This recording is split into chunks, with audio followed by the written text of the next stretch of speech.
আজ ঈদ, আনন্দ আর হাসির দিন, কিন্তু এই বৃদ্ধাশ্রমে সেই আনন্দ যেন কোথাও হারিয়ে গেছে। একসময় পরিবার, সন্তান আর কর্মজীবনের ব্যস্ততায় ভরা ছিল যাদের জীবন, আজ তারা নিঃসঙ্গ। 2 সন্তান প্রতিষ্ঠিত, তবুও বাবার জন্য নেই সময়, নেই খোঁজ, বলছেন বৃদ্ধাশ্রমে থাকা এই অধ্যাপক বাবা রেজাউল হায়দার। কারণ আমার ছেলে যখন ওই কথাটা বলছে, এটা আমি সহ্য করতে পারিনি। আমি বসে বসে খাবো আর সে বাজার করে আনবে, এই কথাটা আমার সহ্য হয়নি। ছেলে কোনো খবরই নেয় না। বাবা মায়ের প্রতি আমার একটাই বক্তব্য, তা হচ্ছে ছেলে মেয়েকে তো তারা ধর্মীয় শিক্ষায় শিক্ষিত করে, এবং ধর্মীয় শিক্ষায় যে শিক্ষাটা বাবা মার প্রতি আল্লাহ পাক কী বলেছেন, এগুলি তাদেরকে যেন ভালোভাবে শিক্ষা দেয়। সেই শিক্ষার উপরে তারা যেন গড়ে ওঠে, তাহলে বাবা মার কষ্ট দূর হবে, নাহলে আমার মতো হতভাগ্য অবস্থা হবে সবারই। বক্সা বৃদ্ধাশ্রমে এমন গল্প যেন প্রতিটি ঘরেই, কারো চোখের জল, কারো ঠোঁটে চাপা দীর্ঘশ্বাস। ঈদের নতুন কাপড় নেই, নেই আপনজনের আলিঙ্গন, আছে শুধু স্মৃতির ভিড়ে হারিয়ে যাওয়া কিছু সুখের দিন। তবুও তারা বলছেন, ভালো আছি এই বেশ। আমার স্বামী, সন্তান কেউ নেই, বাপ মা ভাই কেউ নেই। এখানে বৃদ্ধাশ্রমে আছি।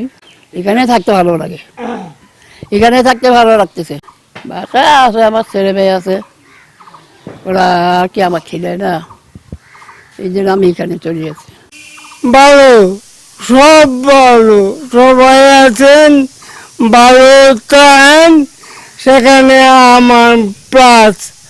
ভালো থাকার সব আয়োজন থাকলেও সন্তানের অভাবটা কোনো কিছু দিয়েই পূরণ হয় না। তাই দিন শেষে তারা শুধু একটা জিনিসেই চায়, একটু খোঁজ, একটু সময় আর ভালোবাসার একটা স্পর্শ, বলছেন বৃদ্ধাশ্রমের এই প্রতিষ্ঠাতা।